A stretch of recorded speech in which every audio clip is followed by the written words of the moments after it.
तो स्टार्ट करते हैं part 2 of economics one shot. Part 1 अभी तक तुम लोग अगर नहीं देखा है तो एक बार पार्ट 1 तुम लोग देख लेना, उसके बाद ये वीडियो देखना, ठीक है।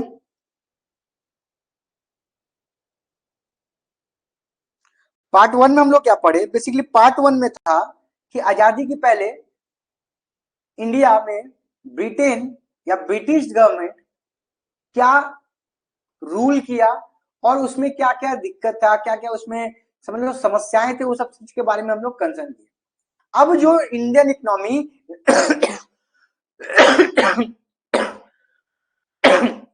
सॉरी, अब जो ये इंडियन इकोनॉमी 1950 के बाद 1990 तक कैसे वर्क किया। आजादी के पहले हम लोग को आजादी चाहिए था, क्यों चाहिए था? क्योंकि हम लोग के ऊपर बहुत सारे क्षेत्रों में, बहुत सारे जगह में बहुत सारा अत्याचार है, बहुत सारा चीज हो रहा था जो हम लोग को एक्सेप्टेबल नहीं था, इसीलिए हम लोग उससे आजादी मांग रहे थे। तो भाई लो आजादी मिल गया। आजादी के बाद तुमने क्या किया, 1950 से लेकर 1980 के बीच, 1990 के बीच में क्या क्या चीज हुआ, उस पे हम लोग चलो डिस्कशन करते हैं। One shot part 2। सबसे इंपॉर्टेंट क्वेश्चन किसी भी कंट्री के लिए आता है कि अगर वो अभी जस्ट आजाद हुआ है, जस्ट को भी इंडिपेंडेंस मिला है, तो सबसे पहला क्वेश्चन वहां का जो रूलिंग गवर्नमेंट होता है या जो इंटीरिम गवर्नमेंट होता है वो लोग के पास रहता है कि आप लोग कैसा इकोनॉमिक सिस्टम को एडॉप्ट करोगे, आप किस टाइप ऑफ इकोनॉमिक सिस्टम को लेके मान के आगे चलना चाहोगे, ठीक है। तो सबसे पहला चीज बेसिक किसी भी इकोनॉमिक्स का प्रॉब्लम के अंदर क्या आता है, क्या बनाए, what to produce, how to produce, for whom to produce. क्या बनाए, किसके लिए बनाए और कैसे बनाए। ये तीनों क्वेश्चन का जब जवाब आप खोजोगे ना तो आपको बेसिक 3 इकोनॉमिक सिस्टम मिलेगा। आपको बेसिक 3 इकोनॉमिक सिस्टम मिलेगा। सबसे पहला इकोनॉमिक सिस्टम हो गया कैपिटल इकोनॉमी, जिसको हम लोग कैपिटलिस्ट भी बोलते हैं या फिर मार्केट इकोनॉमी। दूसरा क्या हो गया, सोशलिस्ट इकोनॉमी, जिसको हम लोग सोशलिज्म बोलते हैं, सोशलिस्ट बोलते हैं। तीसरा हो जाता है mixed economy. Capitalist economy sir क्या होगा, एक ऐसा इकोनॉमिक सिस्टम, सुनो ध्यान से, एक ऐसा इकोनॉमिक सिस्टम जहां पे मैक्सिमम जो ओनरशिप होगा, जो डिसीजन मेकिंग कैपेसिटी, जो डिसीजन मेकिंग पावर होगा ना, वो किसके हाथों में होगा पता है, वो प्राइवेट कंसर्न के हाथों में होगा। जो प्राइवेट कंपनियां होगी उस कंट्री के अंदर वो लोग के हाथ में होगा, वो लोग डोमिनेट करेंगे चीजों को लेके। वो लोग का मेन एक्टिविटीज रहेगा टू अर्न प्रॉफिट। वो लोग कोई भी सोशल वेलफेयर के बारे में नहीं सोचेंगे। तो क्या अगर आपके पास आजादी के बाद बेसिक ये 3 प्रॉब्लम, इकोनॉमी में बेसिक ये 3 प्रॉब्लम आ रहा है कि क्या बनाए, किसके लिए बनाए और कैसे बनाए, तो क्या आप ये रास्ता कैपिटल इकोनॉमी, आप अपने कंट्री को कैपिटल इकोनॉमी बना के सॉल्व करोगे? देखो यहाँ पे डायग्राम में भी यही दिख रहा है। नीचे गवर्नमेंट का कोई ऑफिसर है, वो सोच रहा है कि हम देश को कौन से दिशा में लेके जाए। तो पहला आ जाता है कि सर क्या आप कैपिटलिस्ट इकोनॉमी पसंद करते हो? तो मेरा पसंद करना ना करना एडवांटेज अलग बात है, बट जब देश आजाद हुआ उस टाइम में इंडिया का गवर्नमेंट के पास ये सबसे बड़ा चैलेंज था कि आप कौन सा इकोनॉमिक सिस्टम अडॉप्ट करके अपना प्लानिंग करोगे।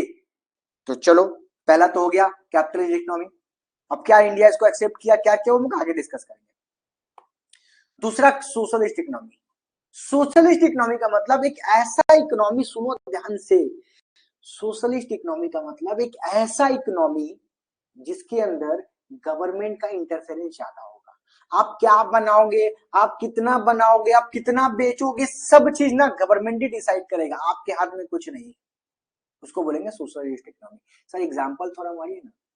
तो कैपिटल इकोनॉमी, कैपिटलिस्ट इकोनॉमी का एग्जांपल है यूएसए और यूके। मैक्सिमम चीज प्राइवेट कंसर्न के हाथ में। तभी देखो तो एलन मस्क क्या बन गया, मिनिस्टर बन गया था। डोनाल्ड ट्रम्प खुद एक बिजनेसमैन है, वो गवर्नमेंट में है। तो वहां पे कैपिटलिस्ट इकोनॉमी चल रहा है। सोशलिस्ट से कहां चल रहा है याद रखना, अभी फिलहाल अगर अभी देखा जाए करंट बेसिस पे, तो क्यूबा बोल के एक जगह है, नॉर्थ कोरिया,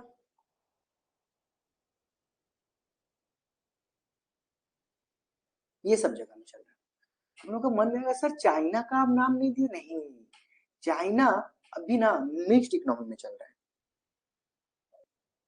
ऑन पेपर वो अलग बात है कि वहां का गवर्नमेंट, वहां का जो सरकार है वो अभी भी सोशलिस्ट इकोनॉमी नहीं है, बट ऑन पेपर अगर जब तुम पढ़ोगे, जब तुम बात करोगे, तुमको तो फैक्ट्स का बात करना पड़ेगा ना। तो अगर हम फैक्ट्स का बात करें और अगर हम ऑन पेपर बात करें तो China is a mix economy. कब से वो मिक्स इकोनॉमी हो गया चाइना? चाइना का अगर बात करें हम लोग तो 1968 के पहले वो सोशलिस्ट इकोनॉमी था, उसके बाद वो मिक्स हो गया। तो कैपिटलिस्ट इकोनॉमी का मतलब एक ऐसा इकोनॉमिक सिस्टम जिसके अंदर गवर्नमेंट जो होगा उसका कोई इंटरफेरेंस नहीं होगा, सिर्फ और सिर्फ प्राइवेट कंसर्न, प्राइवेट ओनरशिप ही डोमिनेट करेंगे इंटायर द इकोनॉमी। दूसरी तरफ हम लोग आएंगे सोशलिस्ट इकोनॉमी के अंदर, क्या हो जाएगा, एक ऐसा इकोनॉमिक सिस्टम जिसके अंदर गवर्नमेंट रूल करेगा, गवर्नमेंट राज करेगा। और तीसरा हो गया मिक्स। मिक्स में दोनों ही हम साथ साथ है, मतलब गवर्नमेंट भी और प्राइवेट कंसर्न भी। इस मॉडल के अंदर हम लोग इंडिया काम करता है। अभी सर आप पहला स्टेप तो हम लोग को पता चल गया, सेकंड स्टेप क्या होगा? सेकंड स्टेप है इकोनॉमिक प्लानिंग। अब इकोनॉमिक प्लानिंग का मतलब क्या होता है कि आप देश को कहां लेके जाना चाहते हो, तो उसके लिए आप इकोनॉमिक का प्लानिंग करोगे। तो इंडिया में याद रखना economic planning means the utilisation of country resource in a different development activities, कि आप अपना देश का रिसोर्स कहां कहां खर्चा करना चाहते हो, कहां कहां डिस्ट्रीब्यूट करना चाहते हो, ये कैसे पता चलेगा? अगर आप इकोनॉमिक प्लानिंग करेंगे तो इस चीज को आगे बढ़ाते हुए एक प्लानिंग कमीशन बैठा, इसका नाम क्या, इसका काम क्या था, वो प्लानिंग करेगा कैसे क्या ग्रोथ करेंगे।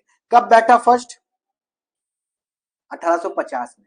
और वो एक कॉन्सेप्ट दिया, it has fixed planning period for 5 साल। मतलब 1950 के बाद एक प्लानिंग कमीशन होता था जो बैठ के प्लान करता था, देखता था कि अच्छा ये स्टेट में ये दिक्कत है, बच्चा लोग में ये रोग चला जाता है, इसके लिए ये सरकार को स्कीम उठाना चाहिए। वो सारा प्लानिंग करते थे, इकोनॉमिक का प्लानिंग, उसको बोलते थे प्लानिंग कमीशन। और जो 5th ईयर प्लान बोलते हो ना, 5th ईयर प्लान तुम लोग कहीं सुनता होगा, first 5th year plan, second 5th year plan, third 5th year plan, ये क्या है? ये जब प्लानिंग कमीशन बैठा 1950 में, तो उसके बाद हर 5 साल का एक रोड मैप आता है, क्या हम लोग कैसे क्या डिसाइड करेंगे, कैसे क्या प्लानिंग चलेगा, वो एक 5 साल के अंदर फिक्स कर दिया गया। कब तक ये चला है याद रखना, कब तक ये चला है? ये चला है 2000, अच्छा ये चला है, पहले याद रखना ये कब तक चला है, ये प्लानिंग कमीशन कब तक चला है? 2017 तक। हमारे मोदी जी आए, मोदी जी को पसंद नहीं है कुछ, उनका मूड ऐसे ही खराब रहता है। शादी ब्याह नहीं किए ना, अच्छा किए हैं, सॉरी, शादी ब्याह किए हैं बट डिवोर्स भी नहीं हुआ है, दूर है अपने प्यार से, तो खीस में रहते हैं। तो जो जो हाथ में लगा है इसको बदल दो, इसको इसको बदल दो, ऐसा मतलब वो कभी भी कुछ भी कर सकते हैं। तो 2017 में वो प्लानिंग कमीशन को हटा दिए, इसको हटा के नीति आयोग को लाए, आगे हम लोग पढ़ेंगे नीति आयोग के बारे में। और जो प्लानिंग कमीशन बैठा 1950 में, उसका चेयरमैन कौन बन गया? गवर्नमेंट का जो सुप्रीम था, मतलब प्रधानमंत्री श्री नेहरू जी। अभी प्लानिंग कमीशन का क्या काम था सुनो। Objective of planning commission to promote the rapid race in a standard of living, increase productivity, production, offering opportunity to employment, ये सब चीज काम था। जो कब से स्टार्ट हुआ देखा जाए तो देखो कब लॉन्च हुआ 1950 में प्लानिंग कमीशन, और फर्स्ट प्लानिंग कमीशन कब था? 1 अप्रैल 1951 से लेके 31 मार्च 1956 तक। याद रखो प्लानिंग कमीशन बना कब? 1950 में। बट पहला प्लान पीरियड का स्टार्टिंग कब से हुआ? फर्स्ट प्लान पीरियड 1951 से, 1 अप्रैल 1951 से, और खत्म कब हुआ? 31 मार्च 1956 में। ये कब तक चला? टोटल 12 तो प्लान पीरियड बना, 2012-2017 लास्ट था। इंडिया का लास्ट प्लान पीरियड कब था? 5 ईयर प्लान पीरियड, 2012 से लेकर 2017 तक। अच्छा, अब देश में ना कुछ ऐसा समय आ गया था जब इमरजेंसी लागू हो गया था, मतलब उस टाइम में सबसे पहला देश को बचाओ, देश को बचाओ, इस टाइप का सिचुएशन आ गया था। तो ये 90, 66, 67, 67, 60, ये जो 3 साल था, ये 3 साल था हॉलीडे, प्लान हॉलीडे। ये 3 साल में कुछ नहीं किया गया, जीरो, देश का काम जीरो था। अभी 2015 के में बाद 2015 में फॉर्मुलेट किया गया, क्या किया गया? 1 जून में 2015 नीति आयोग, बोले ना नीति आयोग, जो क्या कर दिया, ये जो प्लान था उसको चेंज कर दिया, जो प्लान था उसको चेंज कर दिया गया, जो मॉडल था उस मॉडल को चेंज कर दिया गया। मॉडल चेंज करके क्या कर दिया गया कि पहले 5 साल का प्लान था, तुम लोग सिलेबस में नहीं, बस सुन लो खाली, पहले था 5 साल का प्लान, अब ये 5 साल का प्लान को हटा कर दिया गया 3 साल का प्लान। 3 साल, 5 साल और 15 साल, 3 साल का प्लान बनाया जाता है नीति आयोग के द्वारा। नीति आयोग का फुल फॉर्म क्या है? National institute of transforming India, NITI Aayog. आयोग का मतलब इंस्टीट्यूट हो जाता है नीति आयोग। इसका काम क्या है देश में कि ये लोग देखता है कि कौन सा पॉलिसी गवर्नमेंट लाएगा तो जो बेनिफिट्स है वो पहुंच पाएगा बच्चों तक, जनता तक। तो ये नीति आयोग का काम है, जितना पॉलिसी मेकिंग का काम है। तो सर हमको तो लगा था मोदी जी बनाते हैं, मोदी जी कुछ नहीं बनाते हैं, सब ऑफिशियल लोग ही बनाते हैं। मोदी जी क्या करते हैं, उस चीज को प्रमोट कर देते हैं, भाइयों बहनों बोल के अपना नाम चमका देते हैं, ठीक है, और आगे बढ़ाते हैं चीजों को। बस उनका दिमाग नहीं होता है, दिमाग किसी और का है, उनका खाली हाथ है। सॉरी, हाथ तो कांग्रेस का है, उनका हाथ नहीं, उनका खाली कलम है। कलम बोला है मैंने, कमल नहीं। इसके बाद लॉन्ग टर्म गोल्स, अब 5 साल का लॉन्ग टर्म गोल जो ये नीति आयोग बनाया गया वो किसके लिए, किस बेसिक फंडास के लिए बनाया गया है? तो उसके अलग James, JEMS, G for growth, E for equity, मतलब बराबर, सबको बराबर हक मिले। मॉडर्नेशन, मॉडर्नाइजेशन, कि जो पुराना टेक्नोलॉजी है उसको चेंज करके नया कुछ लाया जाए। सेल्फ रिलायंस, सेल्फ रिलायंस मतलब आत्मनिर्भर भारत, भारत को आत्मनिर्भर बनाया जाए। अब ये आत्मनिर्भर का बात हो रहा है तो देखो, कल का मैं एक चीज बता रहा हूं, हम लोग हो सकता है कि बहुत सारे कंट्री से बहुत सारी चीजों के मामले में पीछे हैं, बट एटलीस्ट हम लोग वो नहीं है जो सर झुका लेते हैं, चाहे कुछ भी हो जाए। सर झुकाने वाला काम नहीं आता है। इतना साल से हम लोग पेट्रोल खरीद रहे थे, इतना साल से हम लोग पेट्रोल खरीद रहे थे ना, हम लोग अभी भी खरीद रहे थे पेट्रोल। अमेरिका बोला बंद कर बंद कर बंद कर, हम लोग बोलेंगे नहीं बंद कर सकते भाई, हम लोग को इतना सारा डिमांड है, अगर हम बंद कर देंगे तो मेरा इन्फ्लेशन बढ़ जाएगा, हम लोग को अपना 150 करोड़ का आबादी को चलाना है, तो हम मेरे लिए पॉसिबल नहीं है। तो अमेरिका बोला एक काम करना, तुम अपना एग्रीकल्चर प्रोडक्ट का मार्केट खोल, हम बेचेंगे तुम्हारा आके, तुम्हारे देश में आके बेचेंगे। अरे भाई हम लोग का डोमेस्टिक मार्केट कहाँ जाएगा? डोमेस्टिक ट्रेडर जो किसान है, जो मछली पालन करने वाला, जो डेयरी बिजनेस है, वो लोग कहाँ जाएगा? तो भाई नहीं नहीं, हम लोग खोलना पड़ेगा, अगर तुम नहीं खोलेगा तुम्हारे ऊपर टैरिफ लगा देंगे 25%, नहीं खोलेंगे, नहीं खोलेगा 50% लगा देंगे। और रीजन क्या दे रहा है? रीजन दे रहा है कि हम लोग जो सामान खरीद रहे हैं रसिया से, वो फंडिंग कर रहा है यूक्रेन और रसिया वॉर में। तो क्या अमेरिका नहीं खरीद रहा है? अमेरिका भी खरीद रहा है, अमेरिका भी ट्रेड कर रहा है, गैस और ऑयल खरीद रहा है, अमेरिका भी खरीद रहा है, ईयू भी खरीद रहा है, यूरोपियन यूनियन भी खरीद रहा है। तो भाई हम लोग क्यों नहीं खरीदे? हम लोग भी खरीदेंगे। तो ये हम लोग को ऐसे करके प्रेशराइज किया जा रहा था, बट हम लोग झुके नहीं, हम बोले ठीक तुम लगाएगा लगाओ, देख लेंगे 2-3 साल ही ना। ये लोग को क्या पता है, हम ट्रम्प को सोचना चाहिए, कि 200-400 साल हम लोग मुगल को झेल लिए, अंग्रेज को 200 साल झेल लिए, मोदी जी को इतना साल झेल लिए। मोदी जी के बारे में नहीं बोलना था, झेल रहे हैं ना हम लोग। ये ट्रम्प बोल रहा है 50% हम लोग डर जाएंगे, लगा दे पाना, नहीं बेचेंगे तुमको समय।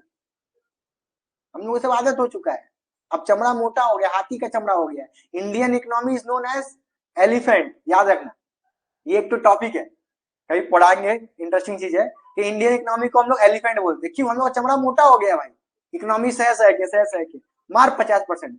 हम लोग कुछ नहीं किया, हम लोग कोई ना ट्रेड बंद किए रशिया के साथ, ना कुछ किए,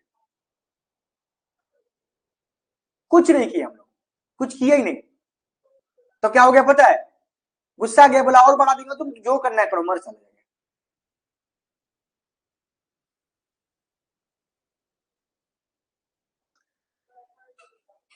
तो ये एक रीजन था। अभी कल का बात बता रहा है, ये जो इतना सारी चीज बताया, इसका कॉन्टेक्स्ट था ये।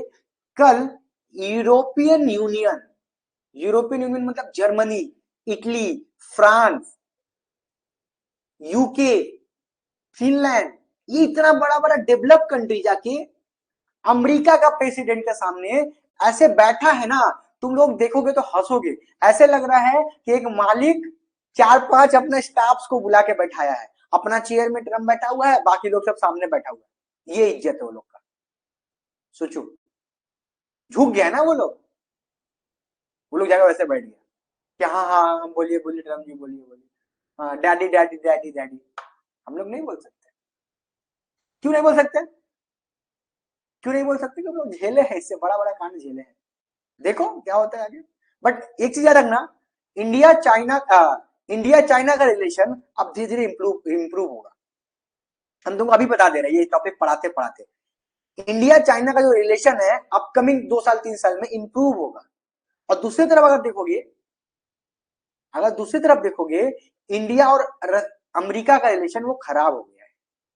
अब वो हम लोग का दोस्त नहीं है, दुश्मन भी नहीं है, याद रखना, दोस्त नहीं है। तो आगे हम लोग आते हैं। तो ये जो प्लान बनाया जाता है, ये बेसिक 4 चीजों के लिए बनाया जाता है। Gems, J for growth, E for equity, M for modernisation, और एस फॉर सेल्फ रिजिलेंस, आत्मनिर्भर भारत। हम लोग खुद पे काम करेंगे, आत्मनिर्भर बनेंगे, ना इस साइड ना उस साइड, ना लेफ्ट में रहेंगे ना राइट में रहेंगे, वी आर द सेंटर, केंद्र बिंदु रहेंगे हम लोग। फीचर्स ऑफ एग्रीकल्चर ड्यूरिंग 1950 से 1990 के बीच में एग्रीकल्चर में क्या क्या चीज देखा गया। देखो, लो प्रोडक्टिविटी था, हम लोग ज्यादातर डिपेंड होते थे, कहां पे डिपेंड होते थे? एग्रीकल्चर, भगवान पे डिपेंड होते थे, सब बो दिए, सब काम कर दिए, इन्वेस्टमेंट कर दिए, फर्टिलाइजर डाले, सब कुछ कर दिए, फिर पूजा कर रहे हैं भगवान आजा, गाना गा रहे हैं, गोपाल नारी तोरे बिन हमरा कोनो नहीं। भगवान बोले अरे गाना गा दिया, शाबाश, बहुत खुश हुए हम लोग, बहा दिए पूरा। क्या दिक्कत? और कभी तुम गाना नहीं गाओगे या गला के खराश के साथ गाना गा दोगे तो भगवान बोले अबे कान में दर्द कर रहा है, काहे बारिशें नहीं करेंगे हम, जाओ सूखा रहो। तो हम लोग भगवान पे मतलब क्लाइमेट के ऊपर डिपेंड थे। ये कारण से क्या था कि कभी बहुत बारिश कभी नहीं बारिश। डिसगस्ट अनएम्प्लॉयमेंट था। अभी डिसगस्ट एम्प्लॉयमेंट का तुमको मतलब समझ में आएगा। अगर खेती के लिए 10 लोग चाहिए और हम लोग 20 लोग लगे हुए काम में, कितना लोग चाहिए? 10 ही लोग। काम पे कितना लगा है? 20 लोग। अगर 5 लोग बेरोजगार भी हो जाएगा, कुछ फर्क पड़ेगा? कुछ प्रोडक्शन में फर्क पड़ेगा? नहीं फर्क पड़ेगा ना सर। इसी को तो बोलते हैं डिसगस्ट अनएम्प्लॉयमेंट। डिसगस्ट अनएम्प्लॉयमेंट एक ऐसा अनएम्प्लॉयमेंट में है जिसके अंदर अगर हम अपना अनएम्प्लॉयमेंट, बेरोजगारी, ठीक है, उस कोई हो भी जाए, कोई काम किसका छूट भी जाए, तो भी ना, तो भी जो आउटपुट होगा उस पर कोई इंपैक्ट नहीं होगा। जो आउटपुट होगा उस पर कोई इंपैक्ट नहीं होगा, तो उसको हम लोग बोलेंगे डिसगस्ट इकोनॉमी। तो देखो एग्रीकल्चर में एक चीज देखा जाता था कि पहले देखो 1950 का बात हो रहा है, तो हम हम और मेरे 5 बच्चे, सॉरी 15 बच्चे, सब कोई खेती कर रहे हैं। काम तो भाई 4 आदमी भी हो जाएगा, बट मैं और मेरे 15 बच्चे सब काम करेंगे खेती में। तो ये एक्सेस लेबर है, एक्सेस वर्कफोर्स है। ये एक्सेस वर्कफोर्स जब इसमें से कोई लोग बेरोजगार भी हो जाएगा तो भी तो आउटपुट कुछ खास फर्क नहीं पड़ेगा। इसके बाद सब्सटेंट फार्मिंग। सब्सटेंट फार्मिंग का मतलब पता क्या होता है? बहुत छोटा छोटा जगह लेके हम लोग फार्मिंग कर रहे थे, ठीक है। इसके बाद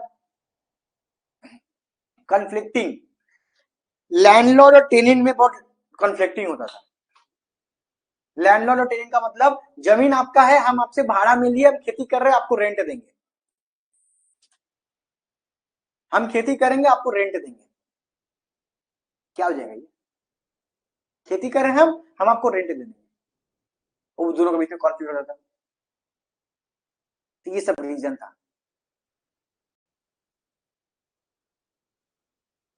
अब there are following measures steps taken by government to promote and growth of agriculture.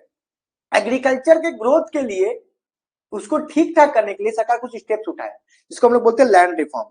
इसमें मेनली क्या कर दिया गया, जितना भी मिडिल मैन था सबको हटा दिया, हट। जितना भी मिडिल मैन था सबको हटा दिया, हटो, नहीं जरूरत है तुम्हारी, डायरेक्ट गवर्नमेंट तुमसे समझ लेगा। कंसिडरेशन ऑफ होल्डिंग, जिसका छोटा छोटा जमीन था, मान लो देखो किसी का जमीन यहाँ है और थोड़ा सा जमीन इधर है, तो गवर्नमेंट क्या किया, मतलब भाई देख ये जमीन को तो छोड़ दे, तो यहाँ का जमीन ले ले, चल जितना जमीन यहाँ था यहाँ ले ले, तो सब जमीन एक जगह हो गया, जो कंसोल करते हैं। कोऑपरेटिव फार्मिंग, 4-5 लोग को मिल के फार्मिंग करवाया गया कि भाई देख 4-5 फैमिली मिल जाओ तो आराम से हो जाएगा।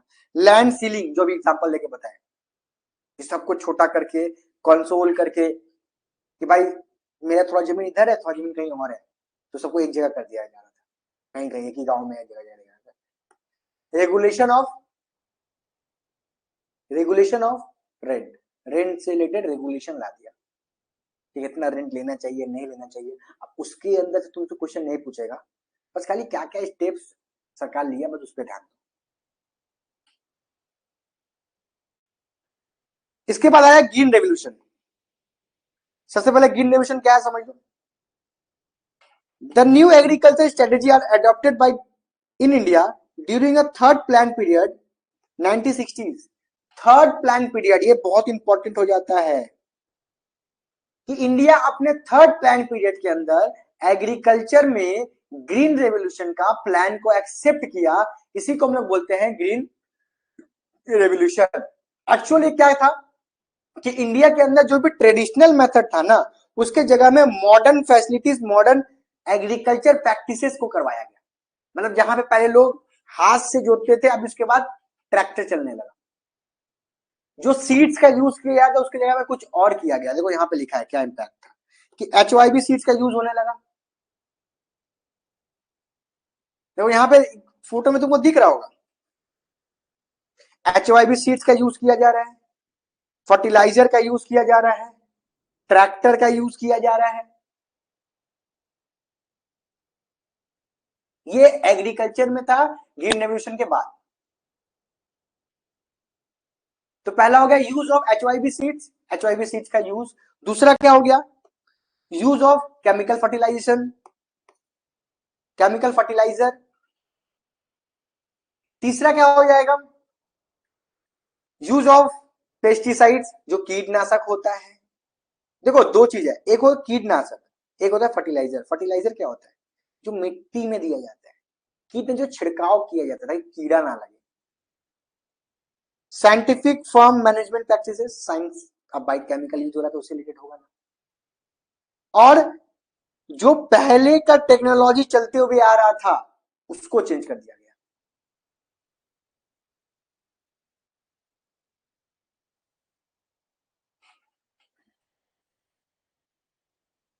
नेक्स्ट हम लोग आते हैं, ये तो हम लोग पढ़ लिए।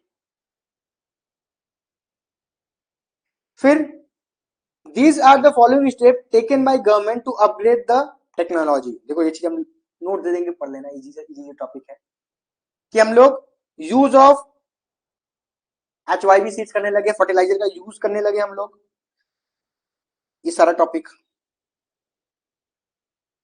लास्ट में हम लोग नया देखो लिखा हुआ है, introduction of machine in agriculture like tractor, tubewell, government help small farmer. छोटा छोटा फार्मर का जो पहले भगवान पे भरोसा पे था कि बारिश होगा तब मेरा खेती होगा, अब उस सब हटा दिया गया। अब मेनली फोकस क्या हो गया था भाई, ट्यूबवेल से निकाल लो, ट्रैक्टर से खेती कर लो। Indian economy experience success of green revolution in two phases, दो फेज में देखा गया। पहला फेज था 1960 से 1970, और मतलब इसके 1960 से लेके 1980 के बीच में ही ग्रीन रेवोल्यूशन देखा गया। दो फेज, फेज 1 था 10 साल का, फेज 2 था 10 साल का। क्या इंपैक्ट हुआ ग्रीन रेवोल्यूशन का, कि जो मार्केटेबल क्रॉप्स था वो तो एक्सेस हुआ, जितना पहले उगता था उससे एक्सेस हुआ, सबको स्टॉक करके रखा। जो लो लेवल था, इसे अगर गवर्नमेंट के बाद एक्सेस फूड ग्रेन्स होगा, खाने पीने का सामान होगा, ठीक है, तो ही तो वो राशन में बांट पाएगा ना सस्ता दाम में। तो जो लो लेवल है वो लोग को फायदा मिला, प्रोडक्टिविटी बढ़ गया। इंडस्ट्री में क्या हुआ, ये तो हो गया एग्रीकल्चर, 1950 से 1990 एग्रीकल्चर।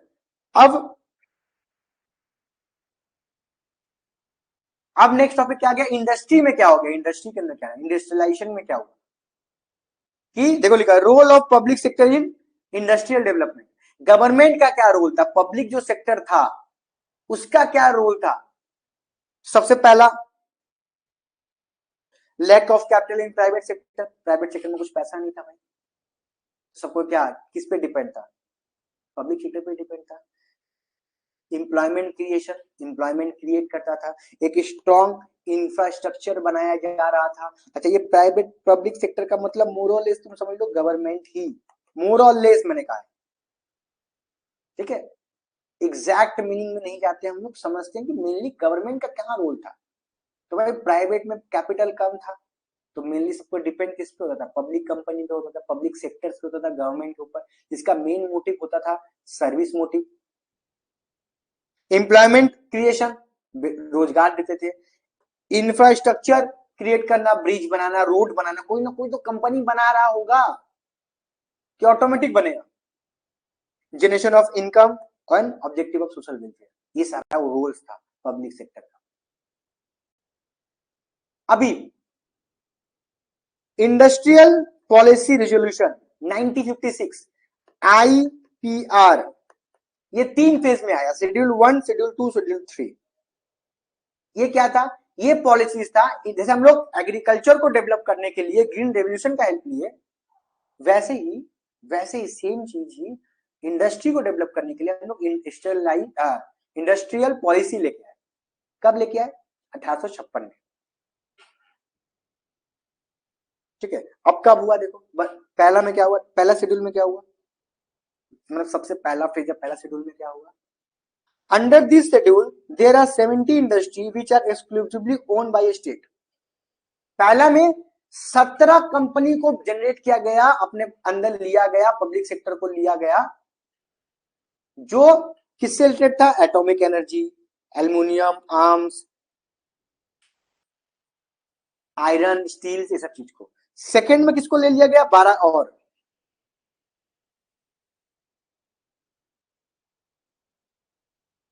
बट इसमें योगदान था प्राइवेट कंपनीज का।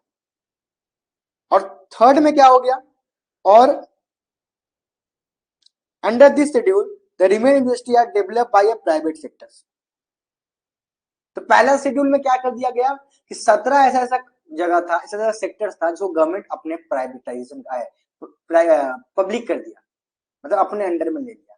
इसके बाद 12 और स्टेट को और इंटरप्राइजेस को, इंडस्ट्रीज को अपने अंदर लिया, और उसमें बोला कि भाई उसमें तुम लोग प्राइवेट लोग भी अपना अपना हाथ दे सकता है, कोई दिक्कत नहीं, ठीक है। इसके बाद तीसरा, बहुत सारा सेक्टर ऐसा कर दिया कि भाई लो तुम लोग प्राइवेट लोग ही चलाओ, गवर्नमेंट का उतना इंटरफेरेंस नहीं होगा, गवर्नमेंट से बस तुमको लाइसेंस लेना पड़ेगा, गवर्नमेंट का उतना योगदान नहीं है उस फील्ड में, बट तुमको लेना पड़ेगा खाली लाइसेंस। तो इंडस्ट्रियल पॉलिसी जो आया उसके अंदर 3 बेसिक शेड्यूल है। पहला शेड्यूल में क्या हुआ, 17 ठो इंडस्ट्रीज, कंपनी नहीं, 17 इंडस्ट्रीज को गवर्नमेंट क्या बोलते भाई ये पब्लिक ही रहेगा, कोई प्राइवेट इस पे कोई अधिकार नहीं।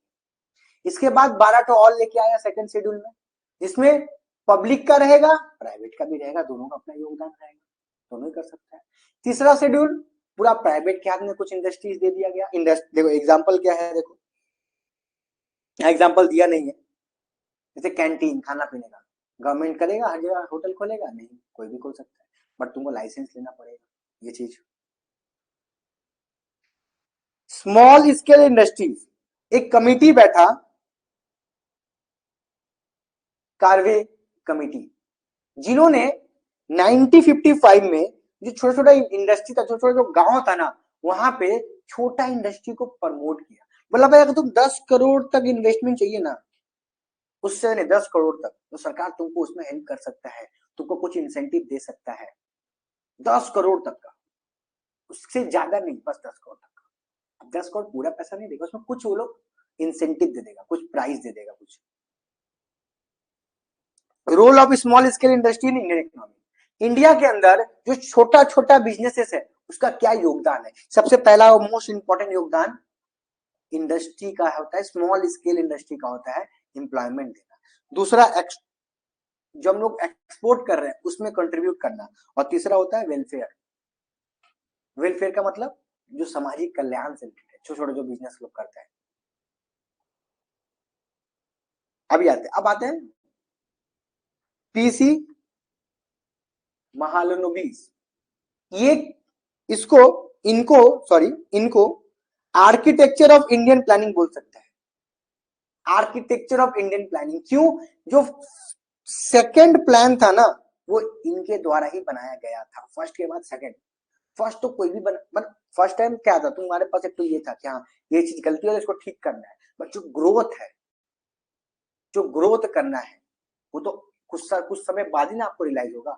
सबसे पहले अगर आपका तबीयत खराब होगा तो आप क्या सीधा जाके जिम ज्वाइन कर लोगे? नहीं, आप पहले अपनी तबीयत को ठीक करोगे, इसके बाद ग्रोथ का सोचोगे, जिम ज्वाइन करोगे, फिट हो रहोगे, ये चीज ऐसे ये। तो आर्किटेक्चर किसको बोला जाता है? Architecture of Indian planning, PC Mahalanobis. ठीक है, इसके बाद फॉरेन ट्रेड। और बेसिक फॉरेन ट्रेड में ऐसे बेसिक फॉरेन ट्रेड में क्या था? टू प्रोटेक्ट, अभी हम लोग पढ़ लिया एग्रीकल्चर, 1950 से 1990 के बीच में एग्रीकल्चर में क्या क्या चीज गवर्नमेंट किया, क्या क्या किया है। फिर industry of foreign trade, foreign trade में बेसिक क्या है? To protect domestic firms for foreign competition, quotas और टैरिफ ला दिया गया। टैरिफ का मतलब क्या था समझो, जब यूएसए से इंडिया में कोई सामान आएगा तो वहां से वो 100 रुपया में आ रहा है ना, तो यहां पे आएगा तो उस पर टैरिफ लगेगा। टैरिफ अगर लगा 25, तो ये दोनों मिलकर कितना हो जाएगा? 125। ऐसा ऐसा क्यों किया सर? क्यों किया सर? ऐसा क्यों किया? क्योंकि सुनो, इंडिया के अंदर ना, इंडिया के अंदर कुछ डोमेस्टिक ट्रेडर है जो इसको 100 में नहीं बेच पाता है, वो उसको 125 में बेचता है, 130 में बेचता है, या 120 में बेचता है। इसीलिए गवर्नमेंट दिमाग लगाया कि हम लोग पूरा मैच ना सही तो कम से कम 19-20 तक पहुंचा देंगे ना। ये टेस्ला कंपनी 30 लाख का गाड़ी आएगा इंडिया में, उस पर टैरिफ लगेगा 100%, तो वो 60 लाख में बिकेगा, और 30% गवर्नमेंट का पॉकेट में। सोचो, अब कोटाज क्या हो जाता है, गवर्नमेंट बोल देगा कि भाई आप कोई दूसरा कंट्री हो तो आप मेरा कंट्री में ये प्रोडक्ट बेचना चाहते हो, आप खाली 20% ही बेच पाओगे, बस उससे ज्यादा आपका अधिकार नहीं, उससे ज्यादा आपको बेचने नहीं देंगे, 20% ही बेच पाओगे बस। तो कोटा मिल जाता है यहाँ पर। इसके बाद इंपॉर्टेंट डेट्स है, सारा इंपॉर्टेंट डेट्स जो हम लोग पढ़ के आए अभी तक। ठीक है, डेट्स डेट्स क्या है पढ़ लेते हैं हम लोग। सबसे पहला सेकंड प्लान पीरियड किसके द्वारा बनाया गया? The architecture planning, Indian planning architecture. हाँ, इंडिया का गवर्नमेंट का पॉकेट में जाएगा, यूएस का गवर्नमेंट का पॉकेट में नहीं जाएगा, इंडिया लगा रहा है उस पर टैरिफ। ऐसे अभी इंडिया पे टैरिफ लगा है, अभी देखा जाए तो इंडिया पे टैरिफ लगा है। कहाँ टैरिफ लगा है? यूएस में टैरिफ लगा है। तो जो भी हम 1,000 का माल अगर बेचेंगे तो वहां पे 1,500 रुपया मिल जाएगा, तो वहां पे जाके 1,500 हो जाएगा। तो जो 1,500 रुपया वो लोग कमाया, मतलब जो कमाया उसमें से 50 रुपया किसके पास जाएगा? गवर्नमेंट के पास जाएगा, टैरिफ। हम लोग जो 1,500 रुपया कमाएंगे तो उसका 50 रुपया कहाँ चल जाएगा? टैरिफ पे, और वो चीज महंगा हो जाएगा। First phase industrial policy resolution कब आया? 1948 में। ठीक है, अच्छा, चेयरमैन कौन था प्लानिंग कमीशन का? चेयरमैन कौन था? प्रधानमंत्री। और वो कब बनाया गया? 1950 में, 1950 में। पहला प्लान पीरियड कब लॉन्च हुआ, कब से कब तक था? 31 अप्रैल 1 अप्रैल 1951 से लेके 31 मार्च 1956 तक। ठीक है। अच्छा, industrial development, industrial development and regulatory act कब आया? 1951।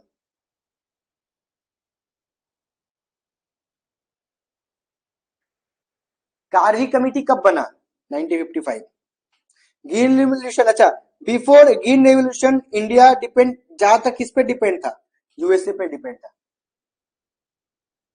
इसके बाद जो सेकंड पॉलिसी रेजोल्यूशन आया, फर्स्ट तो आया था यहाँ पे 1900, कहा मार्क किया ना, 1951 पे आया, 1951 पे आया था पहला। इसके बाद सेकंड कब आया? 30 अप्रैल 1956 में। ठीक है, 30 अप्रैल 1956 में आया, जिसके अंदर पहला शेड्यूल में 17 इंडस्ट्री, दूसरे में 12 और रेस्ट कर दिया गया। तीनों तीन को शेड्यूल रख दिया गया। शेड्यूल का मतलब होता है 3 स्टेज, पहला स्टेज में ये रहेगा, दूसरा स्टेज में, तीसरा स्टेज में ये रहेगा। ठीक है। इसके बाद ग्रीन रेवोल्यूशन किससे किसके बीच में था? मिड 1960 या 70s के बीच में। अच्छा, हॉलीडे याद रखना, थर्ड प्लान पीरियड जो था वो पूरा फॉल्स हो गया, पूरा लैप्स कर गया, क्योंकि पहला कब बना था? पहला बना था 1951 से 1956 ये। इसके बाद 1956 से 1961। इसके बाद जो नेक्स्ट, फिर जो नेक्स्ट प्लान पीरियड था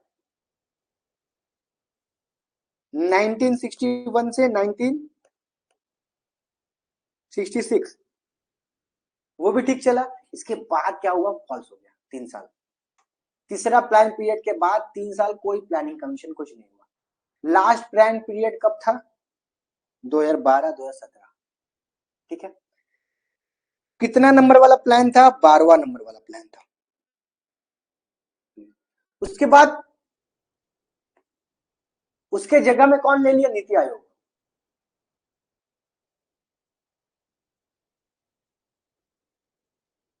तो 10-10 साल देखो, 1960 से 1900, हेलो, हेलो, हाँ, हाँ बोलो।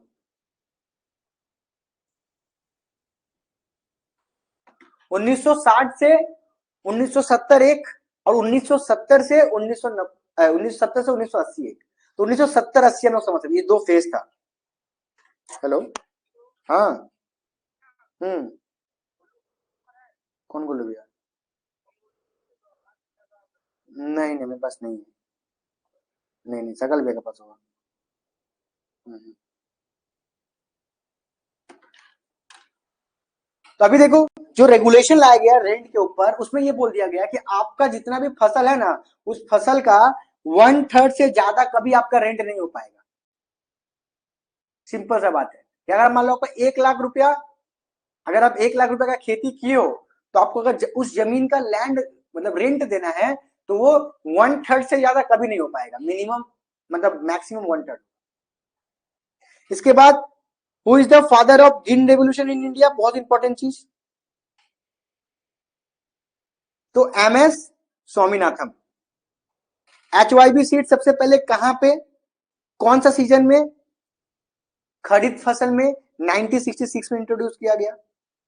Investment of small scale industry 1951 में 5 लाख तक, 5 लाख से ज्यादा नहीं था, बट इसको चेंज करके 10 करोड़ कर दिया गया।